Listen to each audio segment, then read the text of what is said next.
Gambhira bridge દુર્ઘટના બાદ સફાળા જાગેલા વલસાડ જિલ્લાના વહીવટીતંત્ર દ્વારા જિલ્લામાં જર્જરિત બ્રિજને તાત્કાલિક ધોરણે બંધ કરવામાં આવ્યા।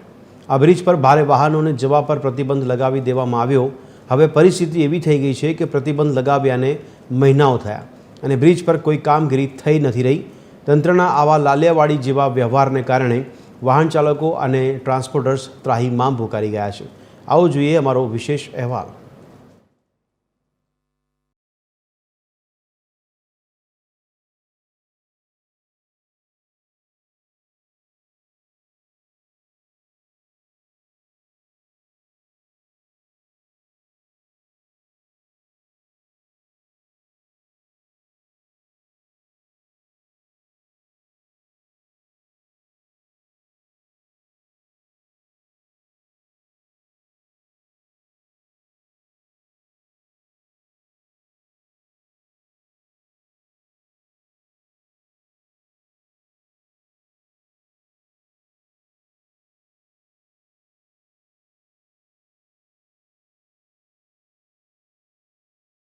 जाने जब 5 घंटे जो रास्ता है वो 10 घंटा 11 घंटा 8 घंटा ऐसा जाता है ट्रेन, और डीजल भी ऊपर से ज़्यादा जाता है और रास्ता जाने वाला भी पूरा ख़राब है।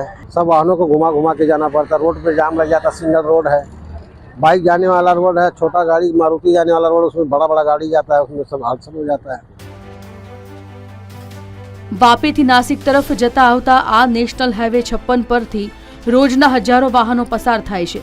ब्रिज बंध होवाथी वाहन चालको खास करीने ट्रक ड्राइवरो अने ट्रांसपोर्टरोने लांबो समय राह जोवी पड़े छे अने रोजनु हजारों रूपियानुं नुकसान भोगववुं पड़े छे। ट्रक चालक रामकृष्ण यादव अने ट्रांसपोर्टर इकराम सैयदे आ अंगे भारे हालाकी व्यक्त करी हती। स्थानिकोने एवो अहेसास थई रह्यो छे के तंत्र ब्रिज बंध करीने समारकाम करवानुं जाणे भूली ज गयुं छे। जो पहले वापी से नासिक जाने के लिए 6,000-5,000 रुपए के खर्चे में पूरा पड़ जाता था, आज उसी जगह पे हमको खर्च 12,000 रुपया देना पड़ता है और लगभग 12 घंटा लगता है नासिक पहुंचने में। तो सरकार को आज 6 महीने 7 महीने का दिन हो गया, तो सरकार को कम से कम ये निर्णय लेना चाहिए कि अगर इन्होंने ब्रिज को बंद किया है तो इसमें कुछ कार्य चालू होना चाहिए। गंभीरा ब्रिज दुर्घटना बाद सफाळा जागेला तंत्रए आ पगलुं लीधुं हतुं, परंतु लांबा विलंबने कारणे रोष व्यापी गयो छे। आ मामले कपराडाना भाजपना धारासभ्य जीतुभाई चौधरीए पण सरकारनुं ध्यान दોરવા લેખિત રજૂઆત કરી છે અને આ બ્રિજોનું સમારકામ વહેલી તકે પૂરું કરવા માંગ કરી છે। હેવી વ્હીકલ આ વિસ્તારની અંદર એને થાય છે। નાસિકથી લઈને ઔરંગાબાદથી લઈને સમગ્ર રાજપીપળા સુધી સ્ટેચ્યુ ઓફ યુનિટી સુધીના તમામ વાહન વ્યવહારો એના પરથી જાય છે। જ્યારે આ હેવી વ્હીકલ માટે ઝડપથી ખોલે અને મેન્ટેન કરવાનું જે બાકી છે, વરસાદ ખુલી ગયો 1 મહિનો થઈ ગયો એટલે ઝડપથી મેન્ટેન થાય। અમે અમારા સંસદ સભ્યશ્રી, કલેક્ટરશ્રીને અને સીએમને અમે ત્રણે જગ્યાએ અમારે જે રજૂઆત કરવાની ધારાસભ્ય તરીકે અમે રજૂઆત કરેલી છે અને ઝડપભેર થાય એના માટે, નહીં તો અમારે આ વિસ્તારની જે પ્રજા છે એ ત્રાહિમામ પુકારી ગઈ।